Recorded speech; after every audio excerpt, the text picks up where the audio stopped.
59 சீட்டு தானே இருக்கு திமுகட்ட. இந்த ஒரே ஒரு இளையராஜா அவர்களை மட்டும் இழுத்து என்ன பிரயோஜனம்? என்ன மாதிரியான ஒரு மோசமான கேவலமான ஒரு அரசியல் இந்த தாவேக அரசு இன்னைக்கு பண்ணிட்டு இருக்கு. ருசியானந்த் அவர்கள் மிகப்பெரிய ஒரு அமௌண்ட் தொகையை வாங்கியிருக்கிறாரு. அதான் ஊழல். உங்களுக்கு எல்லாம் உண்மையாலுமே தில்லு, தெம்பு, திராணி, தைரியம், அதான் நிறைய அமைச்சர்கள் பயங்கரமால பேசுறீங்க இருந்தா இருக்கிறவங்க கிட்ட மோதுங்க. யாரை எதிர்க்கிறீங்களோ அவங்க கிட்ட மோதுங்க. உங்களுக்கு கரூர் போறது பயமா இருந்தா இல்ல அண்ணன் நாதவர்ஜுன் அவர்கள் அப்படியே பயங்கரமா அப்படியே பிளாஸ்ட் தான் மேடையில பாருங்க. உன்னை கோர்ட் எடுத்திருக்கல விசாரணைக்கு, அப்புறம் பிளாஸ்ட் தான் எல்லாமே. நாங்களாம் ஊழல் செய்ய மாட்டோம், ஊழல்லாம் எங்க கரைப்படாத கை, ஊழல்லாம் செஞ்சவனை விட மாட்டேன், இனி செய்யவும் விட மாட்டேன். என்ன பேச்சு? ஆனா இன்னைக்கு எல்லா ஊழல் அமைச்சரும் தாவேக கட்சியில தான் இருக்காங்க.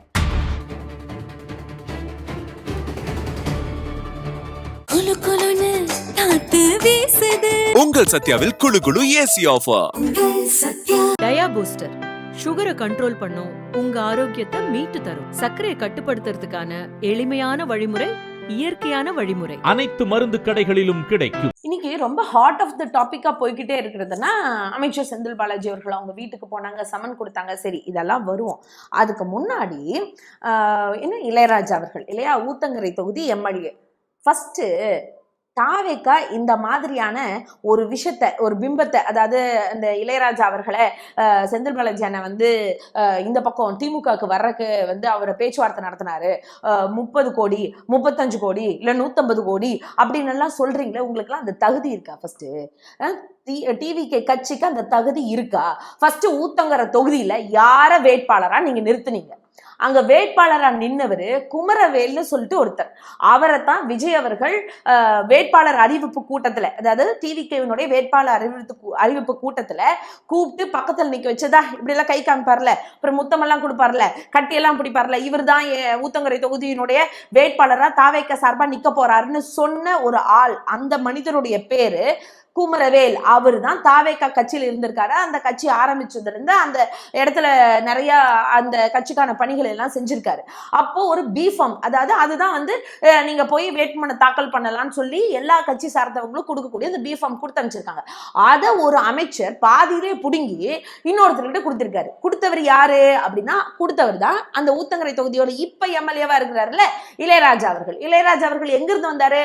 விஜய் அவர்களோட ரசிகர் மன்றத்தில் இருந்தாரா? இல்ல விஜய் அவர்களுக்கு என்ன பாலாபிஷேகம், தேனாபிஷேகம், கட் அவுட்டுக்குலாம் வச்சு மாலை எல்லாம் போட்டு, இல்ல அந்த விஜய் அவர்கள் சொன்னாரு நாங்க பெருசா டெவலப் ஆகி வந்தோம், நற்பணி மன்றம், மக்கள் மன்றம், அந்த மன்றம், போராட்டம் ஏதோ கலந்துக்கிட்டேன்னு ஒரு ரீல் விட்டீங்கல்ல, அந்த ரீல்ல ஏதாச்சும் இளையராஜா அவர்கள் பங்கெடுத்திருக்கிறாரா அப்படின்னு பார்த்தா எதுலையுமே அவர் பங்கெடுத்துக்கலீங்க.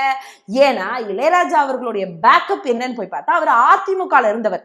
அவர் அதிமுக ஆல்ரெடி இந்த 2026 சட்டமன்ற தேர்தல் ஏயும் போது அதிமுக ஊத்தங்கரை தொகுதியில் நிக்கிறதுக்காக சீட்டு கேட்டவர்.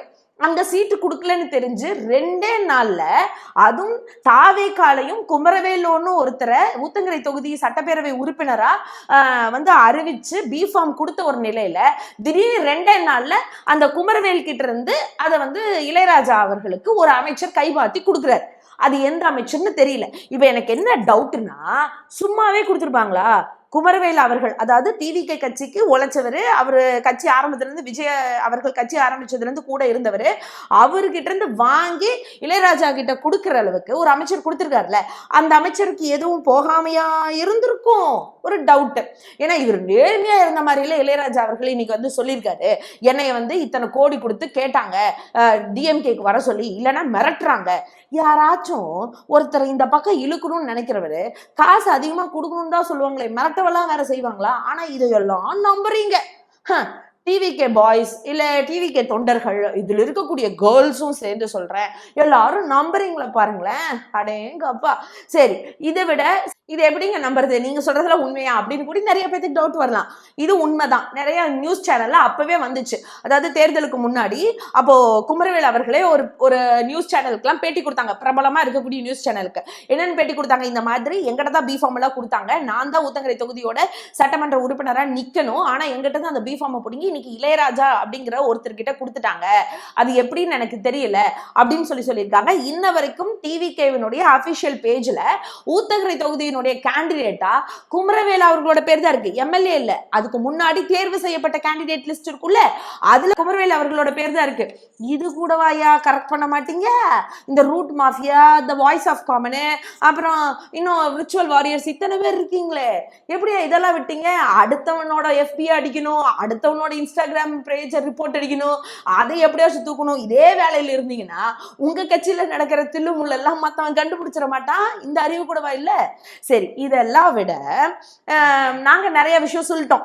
ஏன்னா எங்களுக்கு சபாநாயகரை தூக்குனாலாம் ஆட்சி கலையாதியா, ஏன்னா பொய் சொல்றத வேணா அந்த கட்சி தொண்டர்கள், அதை தாண்டி ஏதோ ஒரு சில மக்கள் வேணா நம்பலாம். ஆனா எல்லாரும் நம்பருக்கு என்ன முட்டாளா? மக்கள் என்ன எந்த அறிவும் இல்லாமையா உட்கார்ந்து இருக்காங்க? அது எப்படி சபாநாயகர் மேல நம்ம நம்பிக்கையில்லா தீர்மானம் கொண்டு வந்தா ஆட்சி கலையும்னு இன்னைக்கு நிறைய மக்கள் கேள்வி கேட்க ஆரம்பிச்சாங்க. அதுவும் இல்லாம இன்னைக்கு 59 சீட்டு தானே இருக்கு திமுக. இந்த ஒரே ஒரு இளையராஜா அவர்களை மட்டும் இழுத்து என்ன பிரயோஜனம்? கிட்டத்தட்ட 50 எம்எல்ஏவை திரும்பவும் நாங்க கூப்பிடணும். ஏங்க எங்களுக்கு என்னங்க பைத்தியமாங்க? எதுக்குங்க அவ்வளோ பேர்த்த நம்ம கூப்பிட போறோம்? இல்லை, என்ன மாதிரியான ஒரு மோசமான கேவலமான ஒரு அரசியல் இந்த தாவேக அரசு இன்னைக்கு பண்ணிட்டு இருக்கு.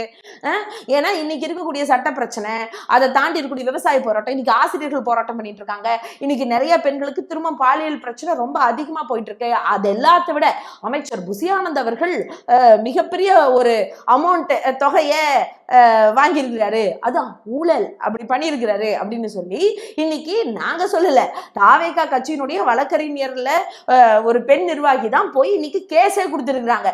இந்த மாதிரி விஷயம் எல்லாம் வெளியே வரக்கூடாதுன்னு சொல்லி என்ன மாதிரி ஒரு டாக்டிக்ஸ் எல்லாம். அதை விட ரொம்ப மோசமா இருக்கிறது என்ன தெரியுமா? அண்ணன் செந்தில் பாலாஜி அவர்களே சொன்னீங்க, ஆல்ரெடி ஒரு வீடியோலயே நாங்க கேட்டுட்டோம். அதான் அந்த IDPS அவருடைய திருநாவுக்கரசு, அந்த யூடியூபினுடைய அந்த நிறுவனத்தினுடைய அந்த நிறுவனர் திருநாவுக்கரசு அவர்களே அண்ணாமலை அவர்களுடைய ஆதரவாளர். அண்ணாமலை அவர்களுக்கும் அண்ணன் செந்தில் பாலாஜி அவர்களுக்கும் எந்த அளவுக்கான ஒரு மோதல் போக்கு நடந்துச்சுன்னு சொல்லி எல்லாத்துக்கும் தெரியும். ஆனா இவர் செந்தில் பாலாஜி என்ன சொல்றது கேட்டு போய் பேசியிருக்கிறாங்க. இப்ப என்ன சொல்றாங்க? ஃபைனலா அங்க ஒரு கார்பரேட் நிறுவனம் வந்துச்சு, ஒரு பெரிய ஹோட்டல்ல உட்காந்து பேச்சுவார்த்தை நடத்தப்பட்டுச்சுன்னு கதைய. அதாவது உண்மை சொல்றவனுக்கு தானேயா உண்மை வழி தெரியும்.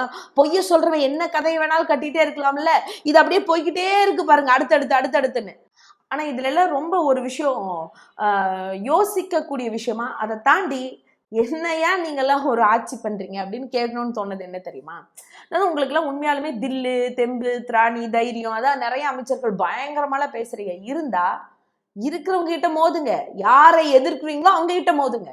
ஒரு சமன் அனுப்புறீங்க, அதை அவங்க கிட்ட கொண்டு போய், அதாவது அண்ணன் செந்தில் பாலாஜி அவர்களும் அவருடைய தம்பி இடத்துலையும் கொண்டு போய் கொடுக்கறதுக்கு உங்களுக்கு முடியல அப்படின்னு ஒரு அவங்களுடைய அம்மா அப்பாவை போய் பார்த்து, அதாவது அண்ணன் செந்தில் பாலாஜி அவர்களுடைய தாய் தந்தையரை போய் பார்த்து அங்க நீங்க கொடுத்தீங்க. சரி, அது கூடி உங்க லா பேசிஸ் கொடுக்குறீங்க, அதை கூடியா வீடியோ எடுத்து போடுவீங்க? இதெல்லாம் எவ்வளோ ஒரு அதிகார மெத்தனத்தினுடைய உச்சமா தெரியுதுல்ல. அவங்களாம் எவ்வளோ வயசானவங்க, அவங்க வாங்கி உங்களுக்கு சண்டை செய்யணும்னு முடிவு பண்ணிட்டேன்னு வச்சுக்கோ. ஏன் நம்மளோட எதிரி யாருன்னு பார்த்தா அவங்களுக்கு எதிர்த்து நின்று கெத்தா சண்டை செய்யணும். அதை விட்டுட்டு ஒரு வயதானவங்க அவங்கள போய் பார்த்து அவங்க கிட்ட நீங்க கொடுத்து கையெழுத்து வாங்கினது கூட எனக்கு விஷயம் இல்லை, அதை எடுத்து வீடியோ எடுத்து இப்படி அப்பட்டமா யாரு பேரை கேவலப்படுத்தணும்னு நினைக்கிறீங்க? உங்க பேரு இன்னைக்கு டிவிக்கு அரசனுடைய பேரு ரொம்ப ரொம்ப கேவலப்பட்டு போயிட்டு இருக்கு. ஏன்னா மக்களுக்கு 50 நாள்ல ஒரு நல்லது செய்யறதுக்கு முடியல. இன்னைக்கு அத்தனை போராட்டம். இன்னைக்கு நம்ம பேசிட்டு இருக்கும் போது விவசாயி ஒருத்தர், நாகை மாவட்டத்தை சேர்ந்த விவசாயி ஒருத்தர், பயிர்க்கடன் தள்ளுபடி முழுசா பண்ணி முடிக்க முடியல, என்னால எனக்கு மன உளைச்சலா இருக்கு, எப்படி இந்த கடனை கட்டுவேன்னு தெரியாம உயிரிழந்திருக்காரு. இன்னைக்கு 2 நாளைக்கு முன்னாடி ராமநாதபுரத்துல ஒரு 5 வயசு குழந்தை கிணத்துல கிடக்குது உயிரிழந்து. அதை தாண்டி தஞ்சாவூர்ல ஒரு 17 வயசு சிறுமி, அந்த குழந்தையும் மாயமாயி அடுத்த நாள் கிணத்துல கிடக்குது. இந்த மாதிரி எத்தனை இன்சிடென்ட், எவ்வளோ சட்ட ஒழுங்கு பிரச்சனை, எவ்வளோ போராட்டம், இவ்வளோ போயிட்டு இருக்கு. இதுல எம்எல்ஏவை திமுக கூப்பிட்டுச்சான். ஏன் திமுகவுக்கு வேற வேலையே இல்லையா? நாங்கெல்லாம் அடுத்த லெவலுக்கு போயிட்டோம், அடுத்த கட்டத்துக்கு போயிட்டோம். நீங்க சொல்றீங்கல்ல தோத்துட்டோன்னு, நீங்க உணர மாட்டேங்கிறீங்க. நாங்க தோத்துட்டோங்க, எங்களோட நாங்க பாத்துக்கிறோம், எங்க தலைவர் எங்களுக்கு இருக்காரு, எங்க தொண்டர்கள் எங்களுக்கு ரொம்ப அவ்வளோ நம்பிக்கையா இருக்கும். பேர் அன்பு கொண்ட எங்க தலைவர் மேல மிகப்பெரிய ஒரு நம்பிக்கையோட இருக்கோம். நாங்க பாத்துக்கிறோம். திமுகக்கு இதெல்லாம் ஒரு சாதாரண விஷயம் எங்களுக்கு. அதை தாண்டி தாவேகா என்ன தெரியுமா புரிஞ்சிருக்கோம், இன்னைக்கு நீங்க ஜெயிச்சிட்டீங்க, ஆட்சியில உட்கார்ந்து இருக்கிறீங்க. அப்ப என்ன பண்ணணும்னா சரியா உங்களோட ஆட்சி நடத்துறதுக்கான வழி என்னன்னு பார்க்கணும். மக்களுக்கு கொஞ்ச நாச்சும் நல்லது செய்யறதுக்கு பார்க்கணும். அதை விட்டுட்டு இவங்க இப்படி வராங்க. உங்களுக்கு கரூர் போறதுக்கு பயமா இருந்தா இல்ல அண்ணன் ஆதவர்ஜுனா அவர்கள் அப்படியே பயங்கரமா அப்படியே பிளாஸ்ட் தான் மேடையில பாருங்க. உன்னை கோர்ட் எடுத்திருக்கல விசாரணைக்கு, அப்புறம் பிளாஸ்ட் தான் எல்லாமே. 3 அமைச்சரும் அக்யூஸ் லிஸ்ட்ல இருக்கீங்க, A1 A2 A3ன்னு. இதை நான் சொல்லல, இது கோர்ட்டு தான் சொல்லுது. அமைச்சர் நிர்மல்குமார் அவர்கள், அமைச்சர் புசி ஆனந்த் அவர்கள், அமைச்சர் ஆதவர்ஜுனா அவர்கள், நீங்க 3 பேர் இருந்துட்டு இல்ல ஆதவர்ஜுனா பேசுறாரு கரூர்ல. அதை தாண்டி செந்தில் பாலாஜி அண்ணன் அவருக்கும் அமைச்சருக்கும் ஒரு கணக்கு இருக்கான், தீர்க்க வேண்டிய கணக்கு. என்ன கணக்கு? உங்களுடைய கணக்கை தான் தமிழ்நாட்டு மக்கள் தீர்க்க போறாங்க. தெரியாம ஏதோ ஓட்டு போட்டு ஜெயிக்க வச்சுட்டாங்க. அதுக்கு என்ன ஒரு மிதப்பு, என்ன ஒரு ஒரு ஒரு ஆணவத்தோட உச்சம், அதிகாரம் எங்ககிட்ட தான் கிடைச்சதுன்னு இந்த அளவுக்கா பண்ணுவீங்க? பண்ணுங்க. ஆனா ஒரு நாளும் இத்தனை விஷயம் நீங்க பண்ணிக்கிட்டே இருக்கீங்க. எங்களுக்கு ஒரு 3 மாசம் டைம் கொடுங்க, 3 மாசம் டைம் கொடுங்க. 2 மாசம் கிட்டத்தட்ட 1.5 மாசம் முடிஞ்சிருச்சு, 2 மாசம் ஆயிடுச்சு, 2 மாசம் கம்ப்ளீட் ஆயிடுச்சு, 3வது மாசத்துல போயிட்டு இருக்கு. இது வரைக்கும் ஒரு விஷயம் கூடி செய்யல. அதை விட மோசமா என்ன பண்ணிருக்கீங்க? திமுக தலைவர் திரு மு.க. ஸ்டாலின் அவர்கள் கொண்டு வந்த திட்டத்தினுடைய பேரை மாத்தி வச்சிட்டு இருக்கீங்க. அதாவது தலைவர் அவரோட பேர் எடுக்கணும், மு.க. ஸ்டாலின் சார்னு அங்க ஏதாச்சும் பேர் இருந்துச்சுன்னா அதை தூக்கிடணும். இந்த வேலை தான் நடந்துட்டு இருக்கு. அதை விட ரொம்ப முக்கியம், இன்னைக்கு வாஷிங் மிஷின், டையிங் மிஷின் எல்லாம் தாவேகா கட்சியில தான் உருவாயிட்டு இருக்கு இல்லையா? உள்ள வர வேண்டியது, நாங்களாம் ஊழல் செய்ய மாட்டோம், ஊழல்லாம் எங்க கரைப்படாத கை, ஊழல்லாம் செஞ்சவனையும் விட மாட்டேன், இனி செய்யவும் விட மாட்டேன், என்ன பேச்சு? ஆனா இன்னைக்கு எல்லா ஊழல் அமைச்சரும் தாவேகா கட்சியில தான் இருக்காங்க. இன்னைக்கு மக்கள் பேச ஆரம்பிச்சுட்டாங்க. உண்மையாலுமே இப்பவும் சொல்றேன், இன்னைக்கு மக்கள் கேள்வி கேட்க ஆரம்பிச்சுட்டாங்க. உண்மையாலுமே ஏதாச்சும் இன்னைக்கு ஆட்சியில உங்களை உட்கார வச்சு ஒரு வாய்ப்பு கொடுத்துருக்காங்கல்ல மக்கள், உங்க பக்கம்லாம் இல்ல, சான்ஸ் கொடுத்துருக்காங்க, அவ்வளவுதான். அந்த சான்ஸை நீங்க சரியா பயன்படுத்தணும்னு நினைச்சீங்கன்னா ஏதாச்சும் நல்லது செய்யுங்க வந்ததுக்காக. இந்த அளவுக்கு அடுத்தவங்க மேல பழி போட்டுட்டு வயதானவங்க கிட்ட போய் உங்க வீரத்தை காமிச்சிட்டுல இருக்கக்கூடாது. சரியா? களத்துல இன்னைக்கு எல்லாருமே தான் நின்றுட்டு இருக்கோம். தோத்தாலும் நாங்க களத்துல நிக்கிறோம், ஜெயிச்சுட்டு நீங்க எங்க நிக்கிறீங்கன்னு நீங்க யோசிச்சு பாருங்க. இதுக்கு மேல கீழே கமெண்ட்ஸ் வந்து சில பேர்லாம் கதறுவீங்கல்ல, நான் இப்பவும் சொல்றேன், உங்க மேல இருக்கக்கூடிய அழுக்கையும் திரும்பி பாருங்க. நீங்க திமுகன்னு சொல்றதுக்கு முன்னாடி தாவேகாங்கிற கட்சி எப்படி தொடங்குச்சு, அந்த கட்சி தொடங்குறதுக்கு யாரு காசு கொடுத்தா, யாரோட காசுனால இந்த கட்சி தொடங்கப்பட்டுச்சு, ₹1 கூடி விஜய் அவர்களுடைய காசெல்லாம் இங்க இருக்கிற மாதிரி எல்லாம் இல்ல. அது எந்த இடத்துல இருந்து வந்துச்சு, அந்த ஃபண்டிங் எப்படி போயிட்டு இருக்கு, இன்ன வரைக்கும் கட்சி நடக்கிறதுக்கெல்லாம் யாரு எப்படி ஃபண்டிங் அலோகேட் பண்ணிட்டு இருக்கா, இதெல்லாம் நீங்க சொல்லுங்க. ஏன்னா நீங்க தான் தூய சக்தியாச்சே. ஸோ அதுக்கப்புறம் திமுக காரங்களை பற்றியும் நாங்கள் புலம்புறோமா ஒப்பாரி வைக்கிறோமான்னு பார்க்கலாம். ஆனால் கூடிய சீக்கிரம் மக்கள் மிகப்பெரிய ஒரு போராட்டத்தை எடுக்க போகிறாங்கன்னு தெரிஞ்சிருச்சு உங்களுடைய செயல்பாடுகள். கரூருக்கு போகணும் இல்லையா, போய் அப்படியே சிஎம் விஜய் அவர்கள் ஒரு ஸ்கிரிப்டை ரெடி பண்ணி அப்படியே ஆக்ஷன், அப்படியே அந்த பவர்ஃபுல் எமோஷனலோட அப்படி பேசி அப்படியே வைபு கிரியேட் பண்ணும்ல திரும்பவும். அப்போதானே ரீல்ஸுக்கான கண்டென்ட் கிடைக்கும். இப்படி தானே தமிழ்நாட்டு மக்களை ஏமாத்திட்டே இருக்கீங்க. அதுக்காக தானே இன்னைக்கு அண்ணன் செந்தில் பாலாஜி அவர்களை டார்கெட்டும் பண்றீங்க. உங்களுடைய எண்ணம்லாம் எல்லா டைமெல்லாம் பலிக்காது, பார்க்கலாம். என்ன நீங்க பண்ணாலும் சட்ட ரீதியா எல்லாத்தையும் சமாளிச்சு மீண்டு வர்றதுக்கு திராவிட முன்னேற்ற கழகம் ரொம்ப தீர்க்கமான வேலைகளை செஞ்சுட்டு தான் இருக்கு. அதனால எந்த ஐயப்பாடும் எங்களுக்கு கிடையாது. அதனால சரியான விஷயத்த சரியான முறையில செஞ்சு மக்களுக்கு நீ நல்லது செய்ய பாருங்க. இந்த மாதிரியான அவதூறுகள்னால மட்டும் ஒரு ஆட்சியை நல்லாட்சியா மாத்திர முடியும்னு கனவுல கூட நினைக்காதீங்க. மக்கள் உங்களுக்கு திருப்பி கொடுப்பாங்க.